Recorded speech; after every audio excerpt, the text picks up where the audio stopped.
Bismillahirrahmanirrahim. Assalamualaikum warahmatullahi wabarakatuh. Alhamdulillahi rabbil alamin. Wabihi nasta'in ala umuri dunya waddin. Sallallahu ala sayyidina Muhammad khatamin nabiyyin wa ala alihi wa sahbihi ajma'in. Rabbi syrah li sadri wa yassir li amri wa hlul uqdatan min lisani yafqahu qawli. Subhanaka la ilma lana illa ma 'allamtana innaka antal alimul hakim. Amma ba'du. Alhamdulillah, puji syukur kehadiran Allah Subhanahu wa taala. Salawat dan salam kita haturkan kepada baginda besar Nabi Agung Nabi besar Muhammad sallallahu alaihi wasallam. Ma'asyiral hadirin wal hadirat yang dirahmati oleh Allah Subhanahu wa taala. Alhamdulillah, malam hari ini insyaallah kajian kita hal-hal yang berkaitan dengan peristiwa yang sangat agung, yang sangat sakral, yang sangat istimewa untuk kita dan untuk baginda Nabi besar Muhammad sallallahu alaihi wasallam. Isra Mi'raj atau lebih tepatnya malam Isra Mi'raj itu malam yang paling mulia untuk baginda Nabi besar Muhammad sallallahu alaihi wasallam. Bahkan melebihi malam Lailatul Qadar. Lebih dari malam Lailatul Qadar.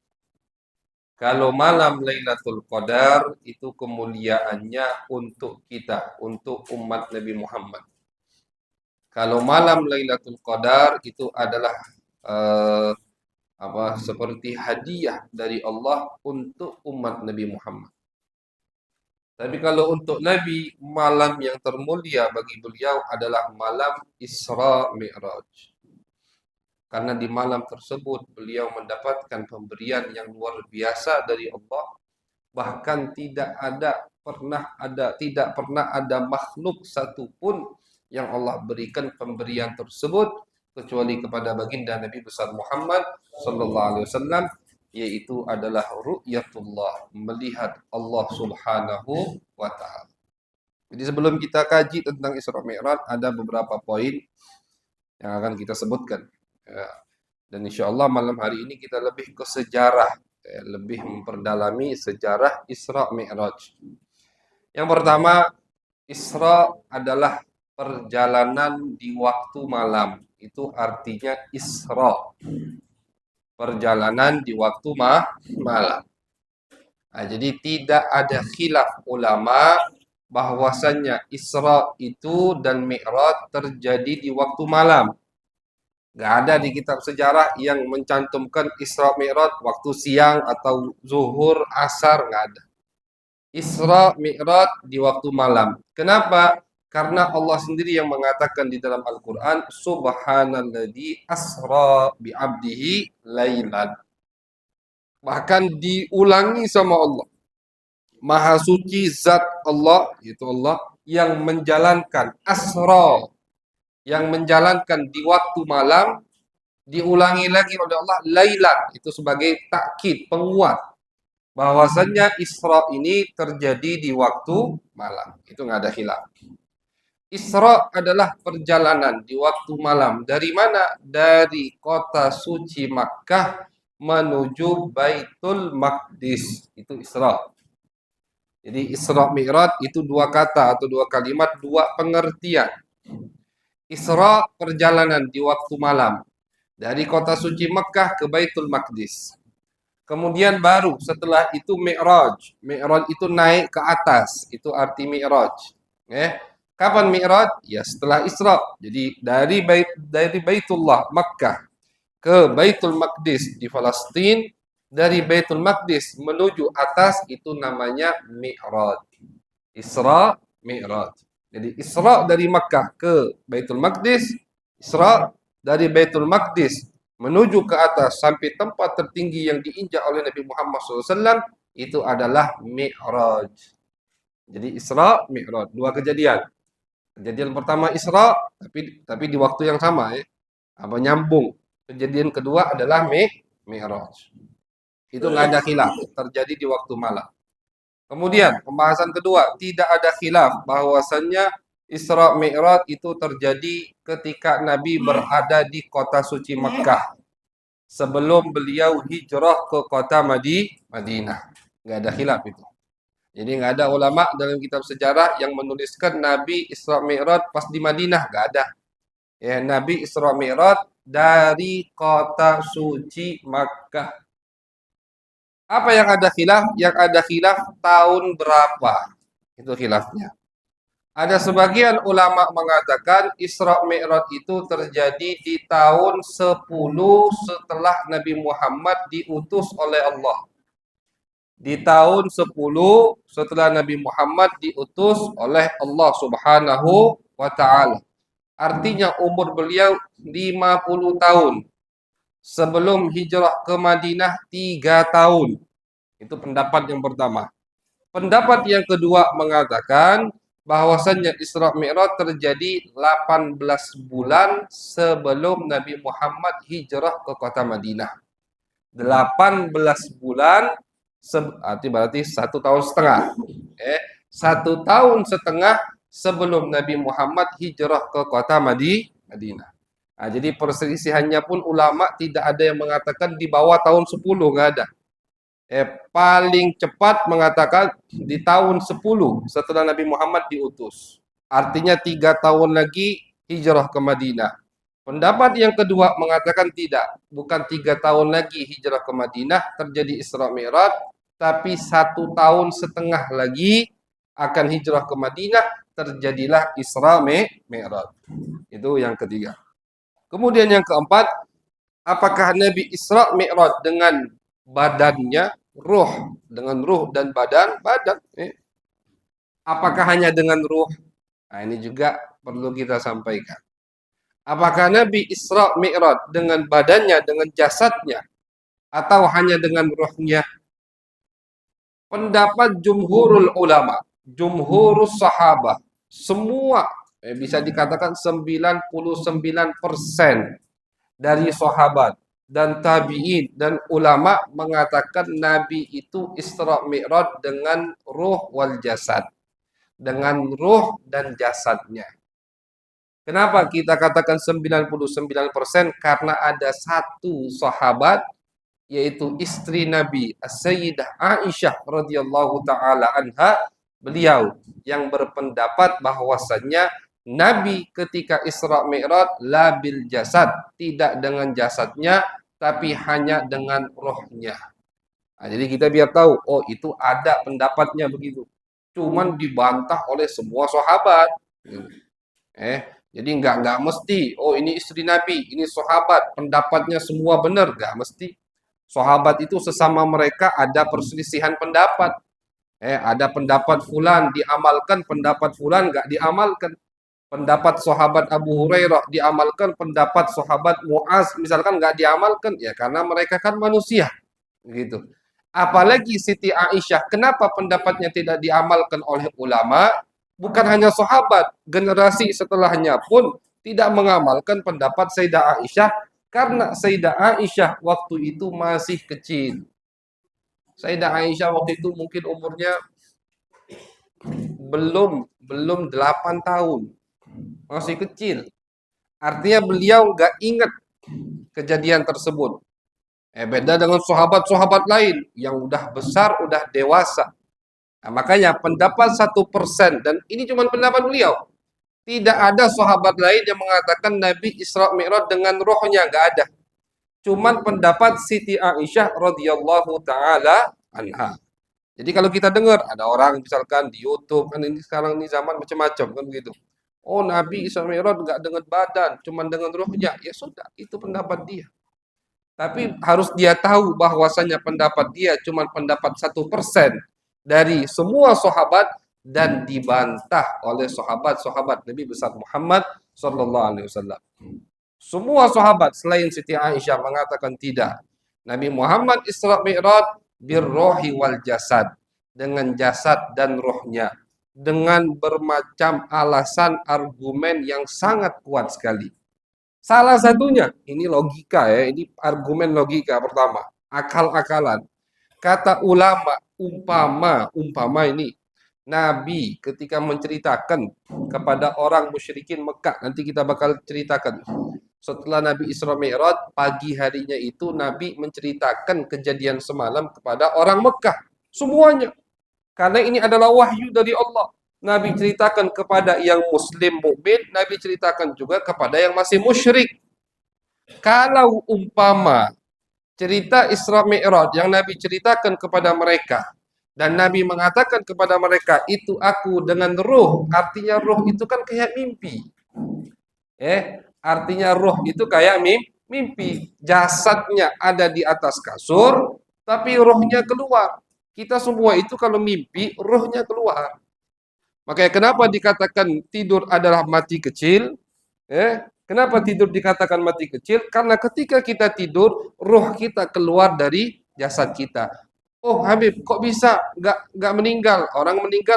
Enggak. Bedanya kalau tidur masih ada sambungan dari ruh ke jasad. Jadi walaupun ruhnya ini kemana-mana, ketika mau bangun langsung seret balik lagi ke jasad. Beda kalau meninggal niat, ruhnya lepas, tidak ada ikatan lagi dengan jasad tersebut. Itu. Nah, sekarang kalau umpama Isra Mi'raj Nabi Muhammad dengan ruh bukan dengan jasad, artinya seperti mimpi, walaupun mimpi seorang nabi adalah wahyu, cuman tidak mungkin orang-orang musyrikin Mekah itu ingkar, bahkan mengejek Nabi Muhammad. Yang bikin mereka geleng-geleng kepala. Bahkan ada sebagian orang yang baru tertarik untuk masuk agama Islam.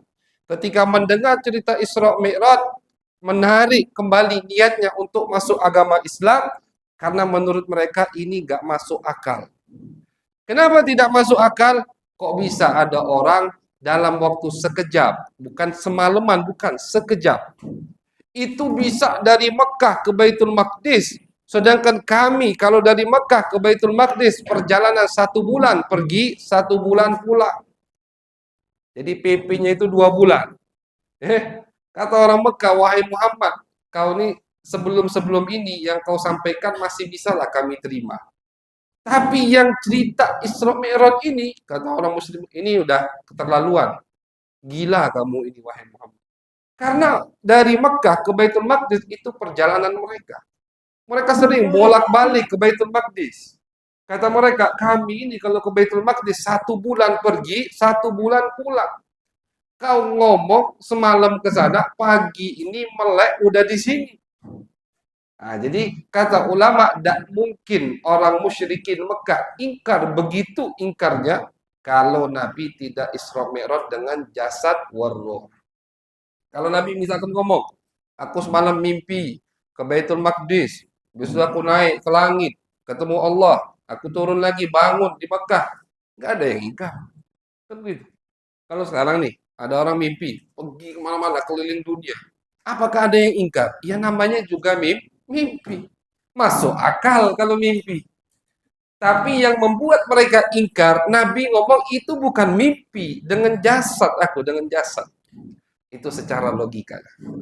Jadi kenapa pendapat Siti Aisyah tidak dipakai, bahkan dibantah oleh sahabat-sahabat Nabi? Karena menurut logika saja, pendapat ini tidak bisa diamalkan atau diambil. Kalau Nabi Isra Mi'raj dengan ruh alias mimpi, nggak mungkin musyrikin Mekah ingkar begitu ingkarnya kepada Nabi Muhammad. Tapi kenapa mereka sangat ingkar, bahkan mengejek Nabi Muhammad, bahkan ada yang sampai nggak jadi masuk Islam, karena Nabi mengatakan, aku perginya ini dengan jasad dan ruhku. Itu yang membuat mereka tidak mau menerima cerita tersebut. Nah, jadi kita harus tahu, cuman ada pendapat tadi 1%. Satu dari sahabat Nabi Muhammad yang bernama Sayyidah Aisyah berpendapat malam Isra Mi'raj itu terjadi kepada Nabi birruh la bil jasad, dengan ruh beliau alias mimpi, bukan dengan jasad. Nah, jadi insya Allah baru kita ceritakan tentang Isra Mi'raj. Nabi jadi cerita Isra Mi'raj ini termasuk cerita atau hadis yang diriwayatkan langsung oleh Nabi besar Muhammad SAW. Sahabat nggak bisa menceritakannya. Kenapa? Karena kan ini yang mengalaminya adalah Nabi besar Muhammad. Maka Nabi sendiri yang menceritakannya. Diceritakan sendiri oleh Nabi. Kata Nabi, ketika aku berada di Hijr Ismail. Hijr Ismail itu kalau kita lihat Ka'bah, sebelah sini itu ada kayak batu begitu, pondasi, melengkung. Itu namanya Hijr Ismail. Nabi dulu sering tidur di situ. Di riwayat lain enggak, Nabi waktu itu malam lagi tidur di rumahnya. Jadi ada dua riwayat. Tiba-tiba kata Nabi, "Id atani Jibril wa Mikail." Tiba-tiba datang malaikat Jibril dan malaikat Mikail. Jadi perjalanan Isra Mi'raj ini perjalanan yang Allah undang Nabi Muhammad tanpa ada rencana. Tiba-tiba. Dan ini lebih menyenangkan. Beda dengan Nabi Musa. Kalau Nabi Musa, Allah katakan, Musa siap-siap. 30 malam lagi kau akan mendengarkan kalamku, mendengarkan ucapanku. Sebulan. Sebulan sebelum Nabi Musa ingin mendengarkan kalamullah, itu Nabi Musa udah disuruh siap-siap sama Allah. Pas 30 malam, diriwayatkan pas 30 malam, Nabi Musa menggunakan siwak sehingga bau dari mulut puasanya hilang. Allah suruh tambah lagi 10 malam. Jadi 40 malam. Persiapan Nabi Musa untuk mendengar kalamullah. Untuk mendengar ucapan Allah. Kalau Nabi bukan hanya mendengar ucapan Allah, tapi Nabi Muhammad melihat Allah Subhanahu wa Ta'ala. Enggak pakai siap-siap. Nah, ini gitu, udah bisa kita pikirkan. Udah bisa kita bayangkan betapa agungnya kedudukan Nabi besar Muhammad. Betapa mulianya Nabi besar Muhammad. Enggak pakai siap-siap. Nabi aja kaget. Tiba-tiba datang Jibril, datang Mikail. Ya Rasulullah, ayo dipanggil sama Allah. Wah, luar biasa. Cuman persiapannya pada saat itulah dada beliau dibelah lagi. Jadi dada Nabi itu pernah dibelah oleh Allah 4 kali. Dibelah dada beliau. Bukan untuk mengeluarkan kotoran, bukan. Akan tapi untuk menambahkan kesucian di atas kesucian. Nur ala nur. Cahaya ditambahkan lagi cahaya. Yang pertama ketika beliau masih balita atau masih kecil, umur 2-3 tahun. Waktu masih diasuh oleh Siti Halimah. Yang kedua, ketika beliau sallallahu alaihi wasallam ingin masuk ke umur dewasa, itu dibelah lagi dadanya sama malaikat. Yang ketiga, ketika beliau ingin dilantik oleh Allah Subhanahu wa taala umur 40 tahun, dibelah lagi dadanya oleh Allah. Yang keempat, ketika Isra Mi'raj. Kenapa ya tadi? Kalau Nabi Musa mau dengar kalamullah saja 40 malam siap-siap. Karena apa? Karena Nabi Musa pun ketika mendengarkan kalamullah birruhi wal jasad, jasadnya ikut. Kalau urusan ruh itu Nabi nggak perlu siap-siap karena ruh itu kuat untuk menampung beban yang besar. Tapi jasad manusia itu nggak kuat. Makanya kadang kita ada lihat orang gila, kenapa? Kebuka matanya, lihat macam-macam, tak sanggup, tak kuat, gila jadinya. Itu memang betul. Karena jasad ini nggak kuat melihat hal-hal yang aneh. Makanya termasuk rahmat dari Allah dihijab mata kita. Termasuk rahmat dari Allah mata kita dihijab. Kita nggak ngelihat makhluk jin misalkan. Kita nggak ngelihat makhluk malaikat. Kita nggak ngelihat apa yang ada di atas langit sana. Kata Allah, kalau aku mau bisa dibukakan hijab kita. Kita akan lihat, cuman kuat atau tidak jasad kita. Kalau jasad kita nggak kuat, bahaya. Bisa hilang akal kita. Hilang pikiran kita. Nah, begitu. Nah, makanya, yang dikuatkan oleh Allah ini jasad Nabi Muhammad. Ini dalil tambahan ini. Bahwasanya Isra Mi'raj dengan jasad bukan hanya dengan ruh. Dikuatkan sama Allah dengan apa? Dengan dibelah lagi. Dada Nabi besar Muhammad SAW ditambah cahaya di atas cahaya. Akhirnya selesai. Operasinya singkat, cepat, selesai langsung. Ini operasi pertama istilahnya yang ada di dunia ini. Selesai, dibawa oleh malaikat, udah siap kendaraan buraq. Buraq itu sejenis kuda, mirip keledai, mirip kuda, itu buraq. Jadi dia bukan seperti kuda 100%, bukan juga seperti keledai 100%. Ada mirip keledainya, ada mirip kudanya. Itu binatang namanya buruk. Namanya buruk. Dan binatang itulah yang ditunggangi oleh semua utusan Allah yang pernah dipanggil oleh Allah Subhanahu wa Ta'ala. Kayak Nabi Musa dipanggil nama Allah kemana? Ke Jabal Gunung Tursina untuk mendengarkan kalamullah. Itu menunggangi apa? Menunggangi buruk. Gitu. Ini buruk. Dalam hadis Nabi Muhammad SAW, beliau mengatakan buruk ini sejauh mata memandang itulah satu langkah dia. Jadi sejauh mata memandang itu baru selangkah. Jadi langkahan dia itu bisa sejauh mata memandang. 2 langkah aja itu udah. Kalau sekarang mungkin jauh mata memandang mentok ke rumah depan. Kalau di zaman Nabi kan padang pasir, gurun pasir, sejauh itu langsung buruk udah nyampe di situ. Nah, itu yang ditunggangi oleh Nabi besar Muhammad Sallallahu Alaihi Wasallam di malam Isra Mi'raj. Kalau ada pergunungan, buruknya naik ke atas, kakinya tadi, luar biasa sekali. Sampailah Nabi Muhammad Sallallahu Alaihi Wasallam di dalam perjalanan tadi melewati Ardon Data Nakhlin. Ini cerita Nabi di malam Isra Mi'raj. Nabi melewati ada satu tanah, ada satu kota yang kota tadi penuh dengan pohon kurma. Akhirnya kata malaikat Jibril, ya Rasulullah inzil fasalli hahuna. Turun wahai Rasulullah, kita sholat 2 rakaat di sini. Sholat Nabi. Setelah sholat Jibril bertanya, ya Rasulullah tahu tidak tadi antum sholat di mana? Tidak wahai Jibril, di mana? Itu tempat nanti kamu akan hijrah ya Rasulullah. Ternyata itu Madinah. Nah, jadi pernah disolati dulu oleh Nabi Muhammad SAW. Jalan lagi sampailah lewat ke Madian. Tursina, tempat Nabi Musa mendengar kalamullah. Gunung yang terkenal dengan nama Tursina. Turun, kata Jibril, ya Rasulullah. Turun Nabi, salat. Tahu tidak kamu salat tadi di mana ya Rasulullah? Tidak wahai Jibril, ini adalah Tursina. Tempat Allah mengajak bicara Nabi Musa. Salat 2 rakaat. Jalan lagi. Jadi cerita panjang dan ini kita ringkas. Ini kajian pernah kita buka baru 2 hari yang lalu di Bangka. Itu 1 jam lebih. Insya Allah ini malam ini nggak sampai 1 jam. Kita ringkas lagi, press lagi. Itu pun udah kita ringkas. Jadi luar biasa perjalanan Isra Mi'raj Nabi Muhammad. Banyak yang beliau lihat, banyak yang beliau saksikan. Jalan lagi Nabi Muhammad SAW sampai beliau ke Baitul Laham. Bethlehem bahasa sekarang itu. Kalau bahasa Arabnya Baitul Laham. Turun wahai Rasulullah, turun Nabi Muhammad, sholat di situ. Di mana ini wahai Jibril? Ini tempat lahirnya Nabi Isa. Tempat-tempat yang mulia. Nabi Isa lahir dari Siti Maryam, mukjizat tanpa bapa, tanpa waktu 9 bulan. Siti Maryam itu enggak ngandung 9 bulan. Malaikat Jibril meniupkan di kantong atau di leher bajunya, langsung hamil, tidak lama langsung lahir. Di mana lahirnya? Di Baitullah.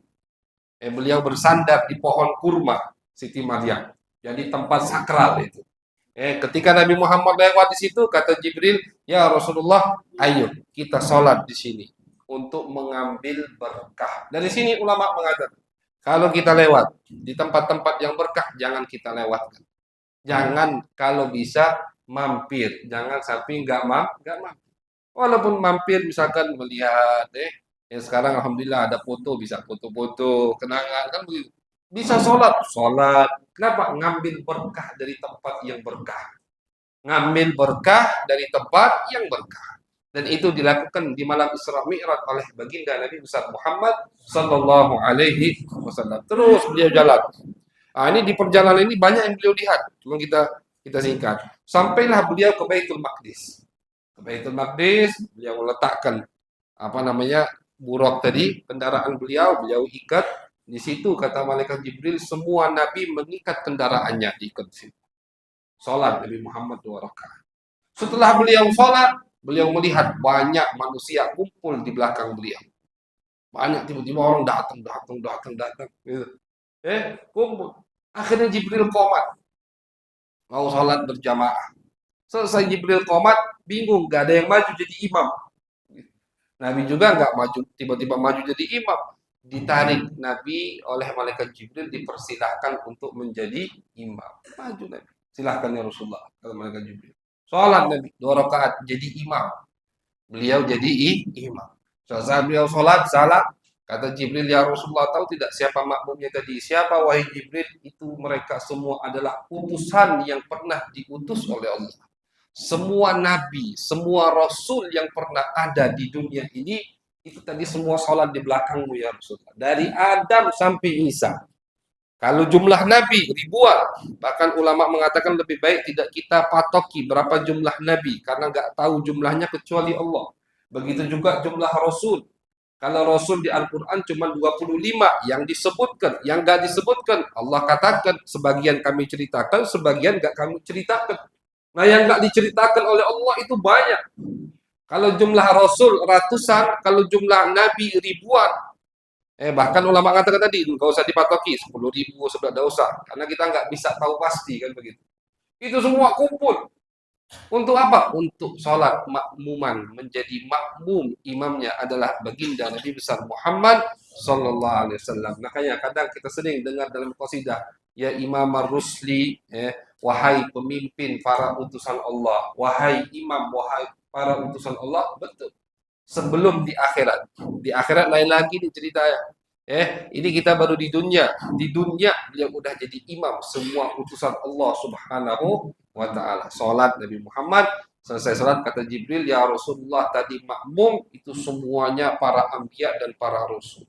Masya Allah, selesai salat langsung naik. Tsumma utiya bil mi'raj. Nah, setelah salat selesai, kalau dari riwayat ini sampai situlah Nabi menggunakan buraq. Nah, jadi buraq ini cuma digunakan sampai ke Baitul Maqdis. Dari Makkah ke Baitul Maqdis. Dari Baitul Maqdis ya ada terkenal, ada namanya Sokhroh. Sokhroh itu batu besar. Dari batu itu Nabi nginjak batu itu untuk naik ke langit. Utiya bil mi'raj, dibukakan untuk Nabi mi'raj. Mi'raj itu tadi tempat untuk naik ke langit, ya kayak tangga lah begitu kurang lebih. Kita bentuknya kayak apa wallahu a'lam, nggak ngerti. Cuman disebutkan sama Nabi Muhammad, mi'raj ini indah. Mi'raj ini jadi alat atau perantara untuk Nabi naik ke atas. Itu mi'raj. Kata Nabi, mi'raj ini dihiasi oleh permata dari surga, Jannatul Firdaus. Mi'raj ini di sampingnya, samping kanan ada malaikat yang menjaganya, samping kiri ada malaikat yang menjaganya. Naik Nabi, naik mi'raj tadi, naik tangga tadi, bentuknya kayak apa wallahu a'lam, hanya itu yang disebutkan, yang disifatkan oleh Nabi besar Muhammad sallallahu alaihi wasallam. Naik. Nah, jadi kalau dari riwayat cerita ini Nabi nggak naik buraq lagi, buraq hanya sampai Baitul Maqdis. Dari riwayat ini, sekali lagi dari riwayat ini. Setelah dari Baitul Maqdis Nabi naik mi'raj. Naik mi'raj untuk sampai ke langit pertama. Nabi ketuk pintu langit pertama. Nah, jadi langit itu bukan satu. Bahkan kita pun nggak sampai ke langit ke satu. Ketika kita naik pesawat itu belum apa-apa itu. Belum apa-apa. Langit satu masih wallahu a'lam. Hanya Nabi dan para auliya mungkin yang pernah ke sana. Langit itu 7 lapis. Dan setiap lapisan langit itu ada penjaganya. Bahkan sebelum langit pertama itu ada malaikat yang menjaganya. Sebelum langit pertama. Diriwayatkan oleh Nabi Muhammad, sebelum aku sampai ke langit pertama, itu ada satu malaikat yang bernama Ismail. Nama malaikatnya Ismail. Malaikat ini tugasnya menjaga langit dunia. Dia nggak pernah naik ke atas, ke langit pertama. Dia nggak pernah turun ke bumi. Karena memang malaikat itu kan kalau Allah tugaskan untuk ya udah sampai meninggal nanti di situ. Ada malaikat yang Allah tugaskan dari diciptakan sampai akhir untuk ruku. Dari diciptakan sampai detik ini, sampai nanti ajal malaikat itu tiba, ruku. Ada yang sujud, ada yang itu malaikat. Macam-macam tugas malaikat itu.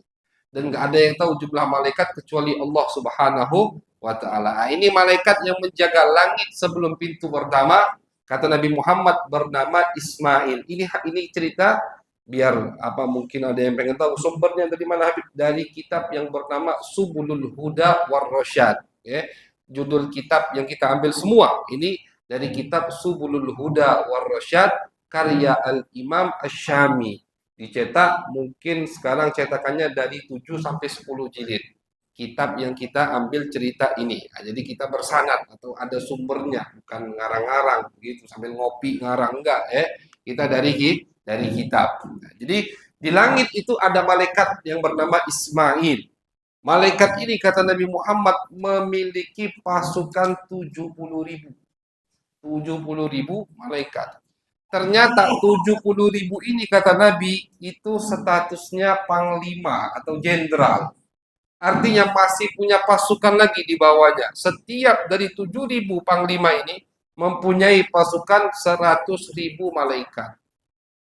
Oh, luar biasa makhluknya Allah itu ya. Nggak ada yang tahu jumlah malaikat kecuali Allah.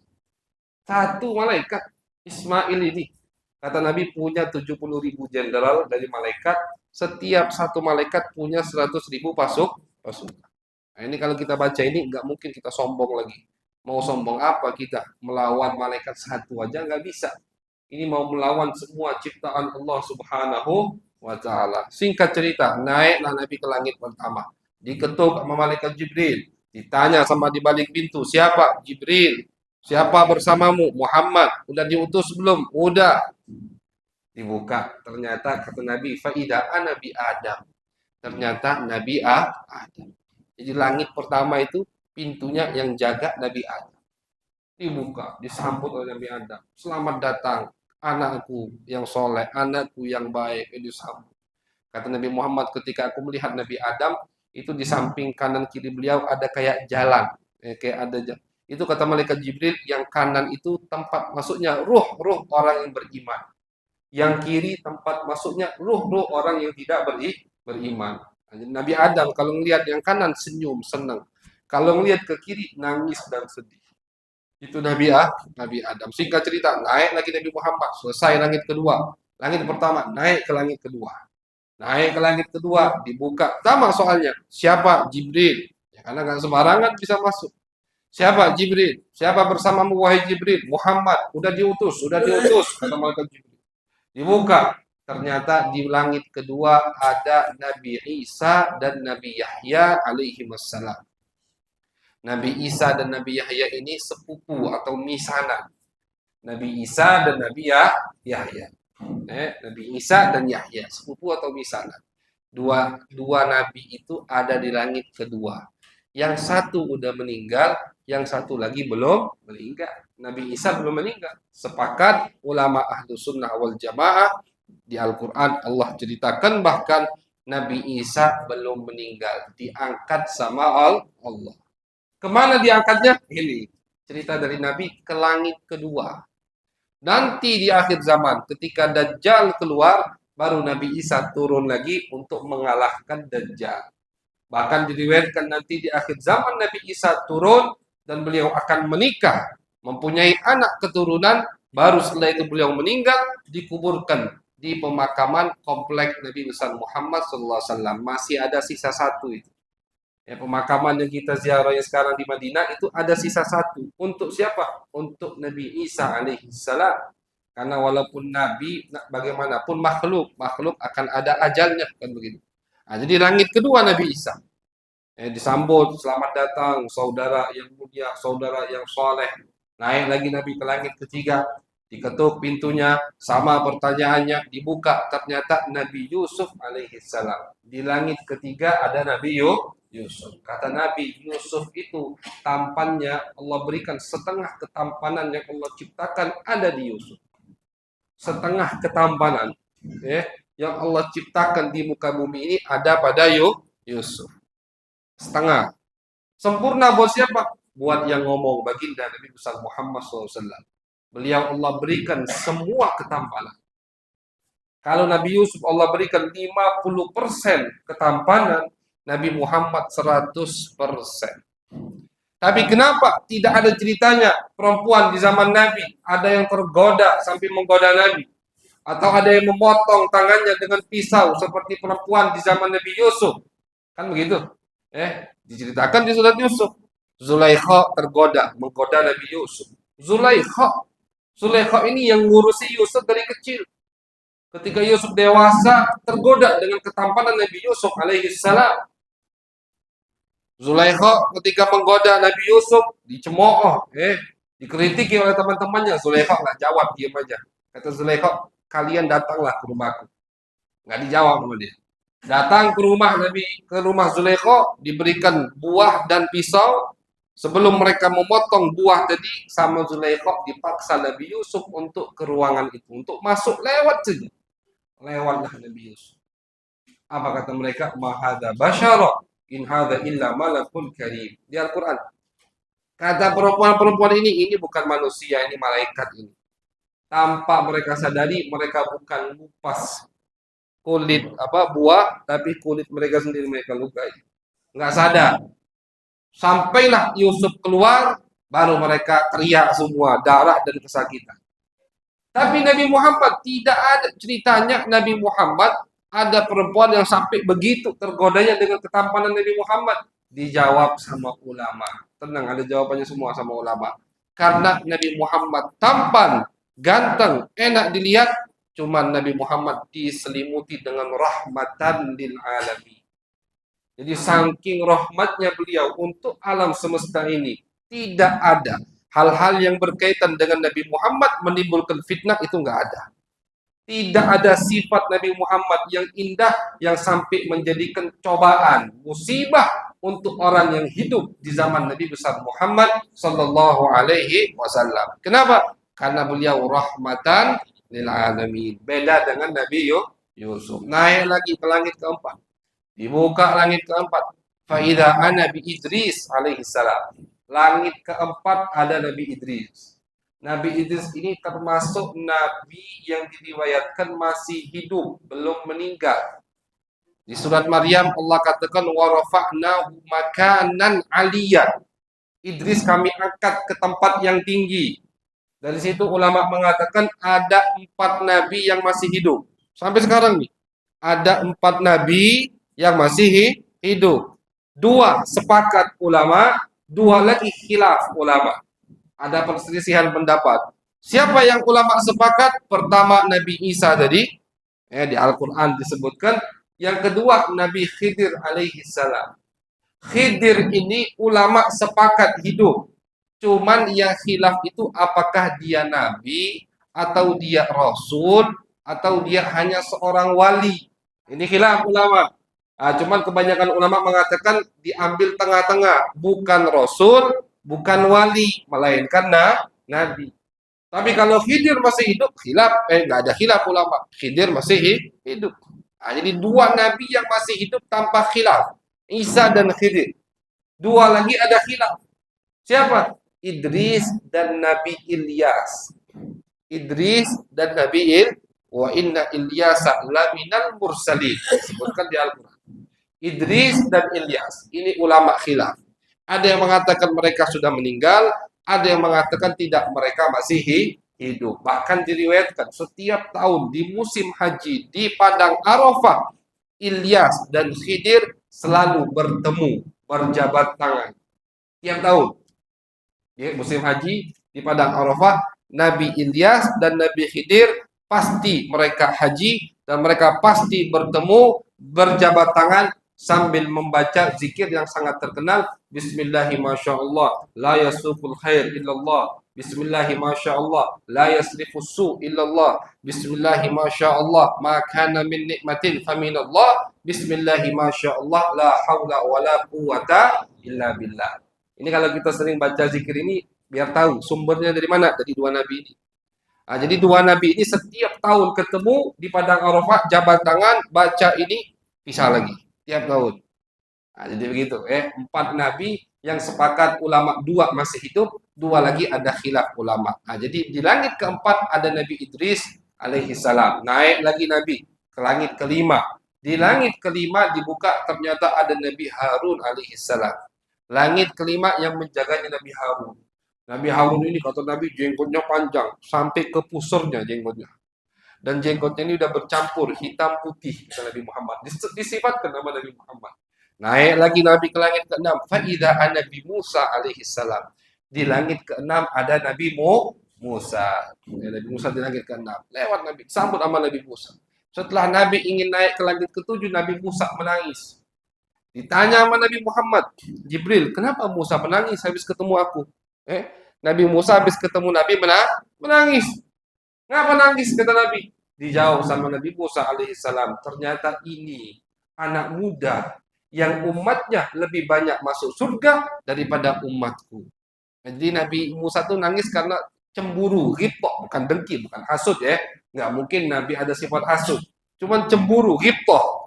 Oh, ternyata ini yang umatnya masuk surga lebih banyak daripada umatku. Diriwayatkan bahkan Nabi Musa ketika baca di Taurat ada satu keutamaan, ada satu kelebihan.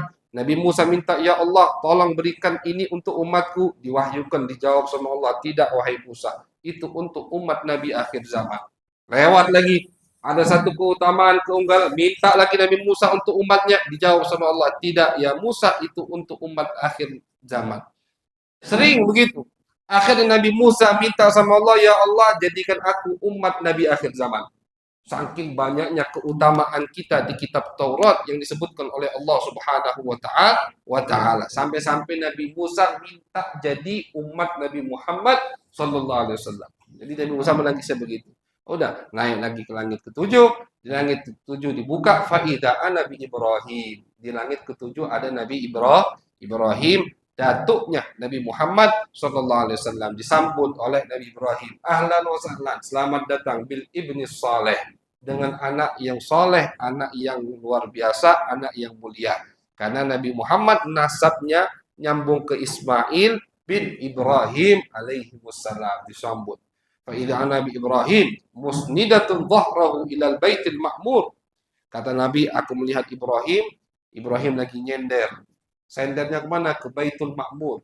Baitul Ma'mur itu pernah kita sampaikan, Ka'bah untuk penghuni langit. Itu Baitul Ma'mur.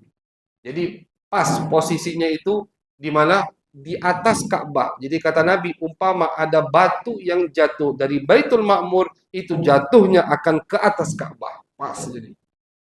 Cuman di mana? Di langit ketujuh.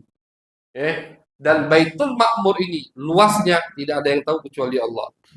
Nabi cuma menyebutkan, kata Nabi, setiap hari masuk ke Baitul Ma'mur sab'una alfa malakin, 700.000 malaikat la yakhrujuna minhu, enggak keluar lagi. Setiap hari masuk 700.000 malaikat ke Baitul Ma'mur dan tidak keluar lagi. Allah alam, mereka beribadah kepada Allah di situ. Baitul Ma'mur, luar biasa, besar, enggak ada yang tahu kecuali Allah dan Nabi Muhammad sallallahu alaihi wasallam. Jadi Nabi Ibrahim lagi nyender di situ. Nabi Ibrahim mengajak omong Nabi, wahai Muhammad, sampaikan salamku kepada umatmu. Kita dapat salam dari Nabi Ibrahim. Dan perintahkan umatmu, falyakthuru min ghirasil jannah. Banyak-banyaklah mengucapkan kalimat yang mana kalimat ini harta karun dari surganya Allah Subhanahu wa taala. Jadi Nabi Ibrahim selain mengucapkan salam ke kita, beliau memberikan kita amalan. Apa kalimat tersebut? La haula wala quwata illa billahil aliyyil azim. Ini kata malaikat Jibril, wahai Muhammad, salamkan kepada umatmu dan suruh banyak-banyak berzikir dengan zikir ini. Karena zikir ini adalah harta karun daripada surganya Allah Subhanahu wa taala. Lewat Nabi Muhammad SAW, naik lagi beliau ke atas. Nah, di atas itulah fata'akhkhara Jibril. Malaikat Jibril mundur. Ya Rasulullah, tugasku sampai sini. Jadi kalau Buraq tugasnya ngantar Nabi sampai Baitul Maqdis, Jibril tugasnya ngantar Nabi bukan sampai Baitul Maqdis, tapi sampai ke langit ketujuh. Tempat Nabi Ibrahim. Kata Jibril, ya Rasulullah, dari sini aku nggak bisa ikut. Di riwayat lain, Jibril mengatakan, ya Rasulullah, demi Allah, kalau aku melangkah satu langkah saja, lah taraktu, aku akan terbakar, ya Rasulullah. Nah, ini menunjukkan betapa kuatnya jasad Nabi Muhammad SAW. Bayangkan, Jibril yang pernah juga kita sebutkan, tubuh bentuk aslinya itu memiliki 600 sayap. setengah sayapnya atau satu sayapnya kalau dikibarkan setengah bumi gelap ketutup. Kalau dua sayap, ini Nabi yang bersifat, kalau dua sayap beliau kibarkan, kita gelap dari siang jadi malam. Masih tersisa 590 sayap lagi. Besar malaikat Jibril. Nabi nggak pernah melihat Jibril dalam bentuk aslinya kecuali dua kali.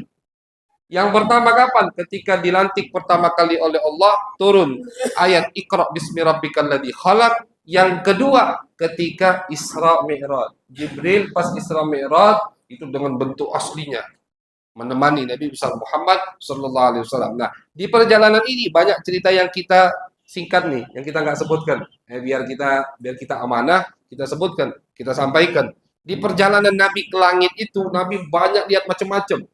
Yang nggak sempat kita sebutkan, daripada gambaran orang yang melakukan perbuatan dosa dan pahala orang yang melakukan perbuatan taat ibadah kepada Allah Subhanahu wa taala. Ta'akhkhara Jibril, malaikat Jibril tidak bisa maju lagi ya Rasulullah. Silakan antum sendiri yang maju. Disitulah Nabi Muhammad naik lagi ke atas sendirian, hatta sami'a sarifal aklam. Sampai kata Nabi, aku mendengar suara pulpen lagi ditulis. Bukan pulpen, bukan, maksudnya alat tulis lagi menulis. Karena memang makhluk termasuk makhluk yang pertama kali diciptakan oleh Allah adalah al-qalam. Disebutkan di Al-Qur'an, Nun wal qalami wa ma yasturun. Al-qalam. Al-qalam adalah makhluk yang pertama kali diciptakan oleh Allah Subhanahu wa taala. Bentuknya besar sekali al-qalam. Dari pertama kali diciptakan sampai nanti akhir hari itu kolam terus nulis. Kita kalau nulis di kertas ada bunyinya kan? Nah, seperti itu. Itu maksud Nabi Muhammad. Aku dengar, kata Nabi, sampai ke tempat yang beliau dengar bunyi alat tulis itu. Ini malaikat nggak ada yang dengar itu. Nabi yang sampai ke situ. Betapa besarnya berarti ciptaan Allah ini kan begitu. Kolam. Kalau arsh saja, arsh. Sering kan disebut Ar-Rahmanu 'alal arsy istawa, sering disebutkan. Itu diriwayatkan besarnya itu bumi kita nih yang kita banggakan ini. Kalau dibandingkan dengan arsy seperti satu butir pasir di gurun pasir. Nggak bisa. Satu butir pasir di tengah-tengah gurun pasir. Satu butir pasir itu bumi, sisanya arsy Allah Subhanahu wa taala. Besar. Yang bopongnya aja 8 malaikat yang bawa arsy itu. 8 malaikat. Besar. Qalam juga begitu besar. Ciptaan pertama kali yang Allah ciptakan al-qalam. Sampai-sampai dijadikan surat di Al-Qur'an, Nun wal qalami wa ma yasturun.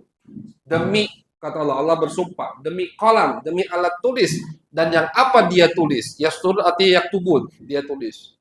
Nabi naik sampai mendengar suara qalam itu lagi nulis. Siapa yang nulis? Tidak disebutkan sama Nabi Muhammad sallallahu alaihi wasallam. Apa nulis sendiri? Apa ada malaikat? Allahu a'lam bishawab. Yang kayak gini nih kita nggak usah ngarang-ngarang, nggak usah khoyal-khoyal kan begitu. Apa yang diceritakan oleh Nabi kita sampaikan, kita rekam. Yang nggak disebutkan oleh Nabi Muhammad nggak usah kita menganalisa atau ngarang. Disitulah Nabi Muhammad SAW ketemu dengan Allah Subhanahu Wa Taala bila kaifin, tanpa ada cara bagaimana wala nggak tahu bagaimana Nabi ketemu dengan Allah. Allah nggak butuh tempat, Allah nggak butuh waktu, Allah nggak butuh semuanya. Terus bagaimana Habib? Wallahu a'lam bishawab. Kadang banyak yang otak kita nggak bisa pahami kalau berkaitan dengan Allah Subhanahu wa taala. Ketemu dengan Allah diwajibkan salat 50 waktu. Cerita yang sangat terkenal, Nabi Muhammad turun kepada Nabi Musa, dikurangi sampailah jadi 50 waktu, jadi 5 waktu. Tapi 5 waktu ini kata Allah, wahai Muhammad, pahalanya seperti pahala 50 waktu. Jadi yang didiskon sama Allah waktunya, pahalanya nggak dipotong sama Allah Subhanahu wa ta'ala. Jadi nggak dipotong sama Allah. Tetap 50. Jadi satu kali kita sholat fardu itu 10 ibadah sholat. Dan masih ada pelipatan ganda lagi, tergantung niat, tergantung ikhlas, tergantung khusyuknya kita. Sampai bisa 700 kali lipat kata Nabi besar Muhammad sallallahu alaihi wasallam. Turun Nabi Muhammad ke bumi, ternyata pas nyampe di bumi tempat duduknya Nabi masih anget. Kita kalau habis duduk Dirilah, kan hangat tuh. Berapa menit paling hangat itu kan begitu.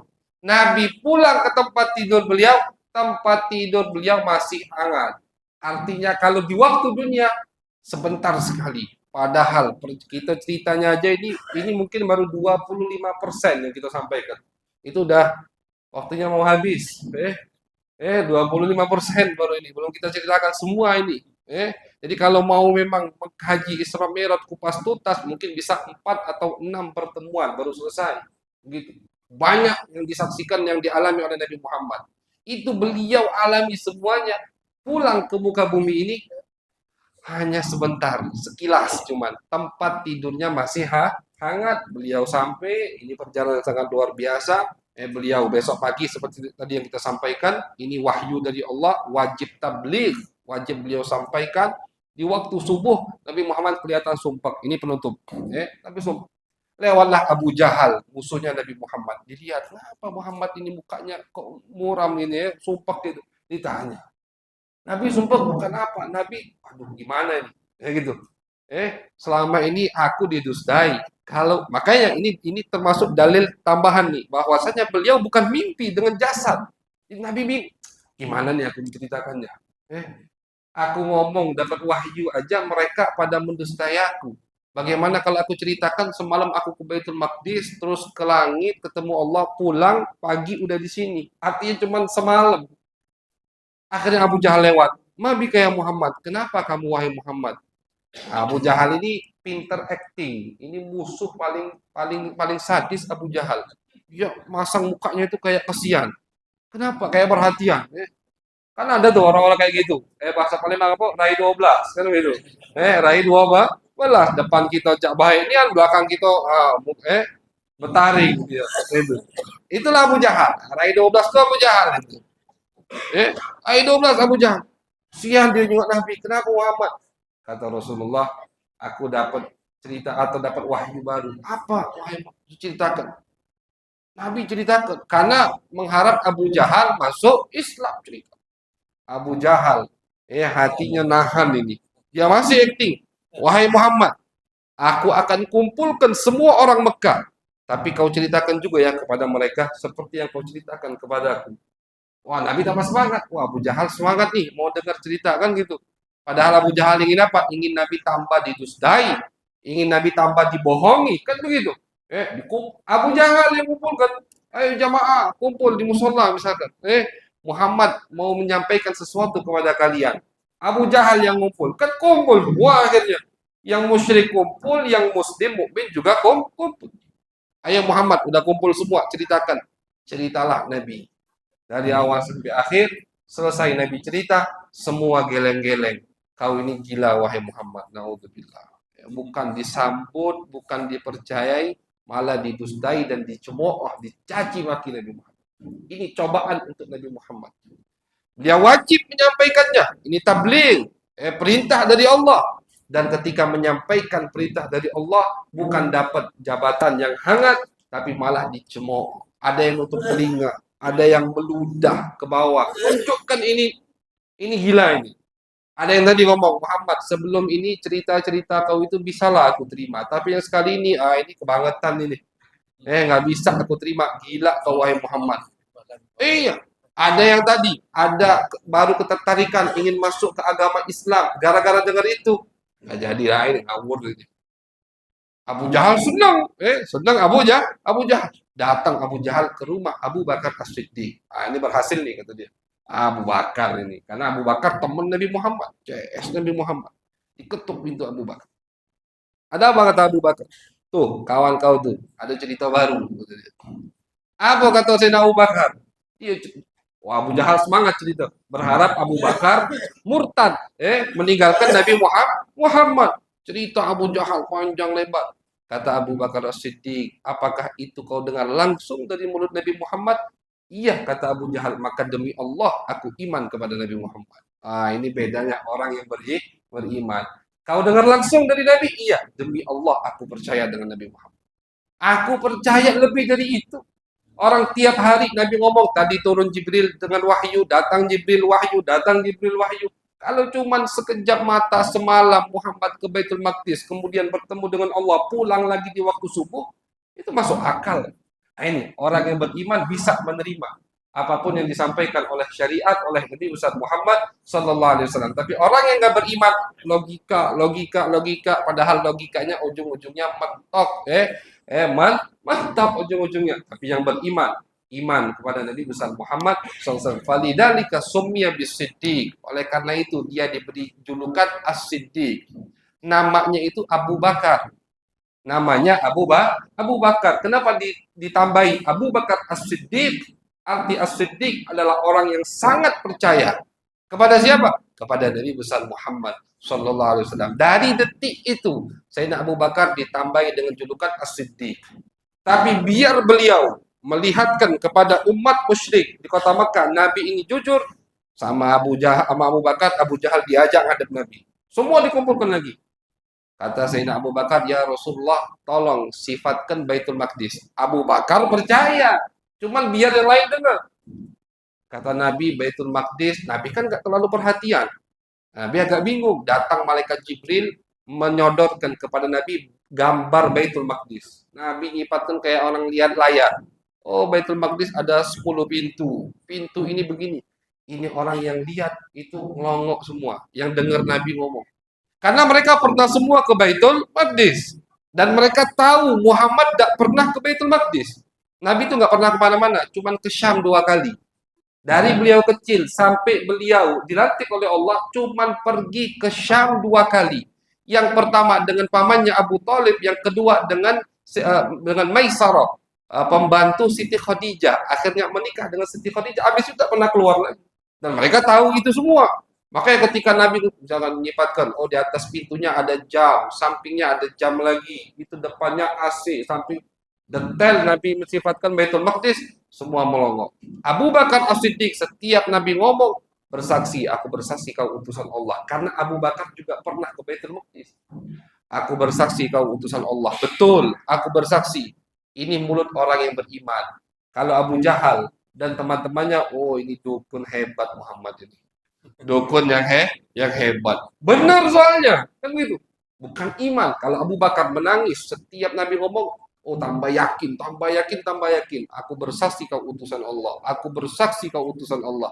Tapi kalau Abu Jahal, wah dukun hebat Muhammad. Dukun yang hebat. Minta satu bukti lagi. Kata Abu Jahal dan grup, kita nih, kami nih wahai Muhammad lagi nunggu kafilah rombongan dagangan yang lagi pengen pulang ke Mekah dari Baitul Maqdis. Kapan tibanya? Kata Nabi 3 hari lagi. Hari Rabu sebelum maghrib. Kata Nabi Muhammad. Mereka tunggu. Ini mereka yang minta. Dijawab sama Nabi. Karena memang pas Nabi jalan, Nabi lihat di bawah ada rombongan itu. Mau menuju Mekah. 3 hari lagi kata Nabi. Sebelum matahari terbenam. Mereka tunggu, pas jam terbenam, misalkan jam 6, mendekati terbenam matahari, mereka keluar ke pinggir kota Mekah, ke gerbang pintu kota Mekah untuk melihat tadi. Kafilahnya belum tiba, matahari hampir terbenam. Di situ pertama kali Nabi Muhammad meminta kepada Allah biar matahari ini agak telat dikit. Nah, terjadi 2 kali. Yang pertama kapan? Pas itu. Karena kan Nabi mengira-ngiranya nggak bisa akurat 100%. Yang penting sebelum terbenam, kafilah kalian akan datang. Ternyata matahari udah mau terbenam, kafilahnya belum datang. Nabi minta, ya Allah, jangan terbenamkan dulu matahari. Dikabulkan sama Allah. Ini minta Nabi. Yang kedua kali kapan? Ketika di Madinah, pernah suatu hari, ba'da asar, Nabi tidur di pangkuan Al-Imam Ali bin Abi Thalib. Imam Ali belum sholat asar. Ali bin Abi Thalib belum sholat asar. Cuman yang lagi tidur, Nabi. Kan begitu. Tidak mungkin mau bangun, Rasulullah bangun, aku mau sholat. Nah, ini kan Nabi. Imam Ali nggak sholat. Tetap beliau mantap. Sampailah Nabi Muhammad bangun. Nabi Muhammad bangun dia, udah mau terbenam. Ali sholat belum? Belum ya Rasulullah. Ya Allah, Ali ini tidak mau bangunin aku karena dia taat kepada aku. Jangan terbenamkan ya Allah. Nggak terbenam. Tunggu matahari. Imam Ali sholat.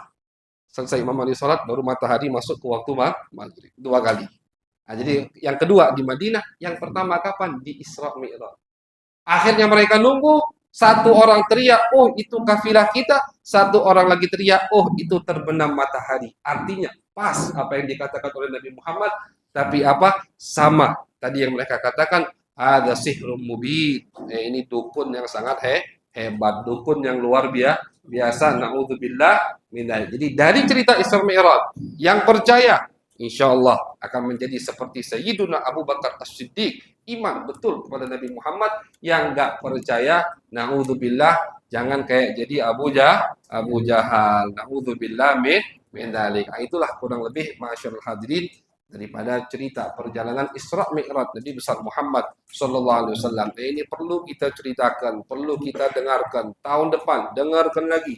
Bahkan bukan hanya di tahun Isra Mi'raj, di setiap bulan kita dengar cerita Nabi Muhammad sallallahu alaihi wasallam, tapi ketika masuk bulan Rajab rugi kalau kita nggak baca sejarah yang istimewa seperti ini yang berkaitan langsung dengan Nabi besar Muhammad sallallahu alaihi wasallam, yang insya Allah akan menimbulkan, membuat hati kita kembali untuk lebih dekat dengan Nabi besar Muhammad sallallahu alaihi wasallam. Amin ya rabbal alamin. Sallallahu alaihi wasallam Muhammad wa ala alihi wa sahbihi wa baraka wa sallam.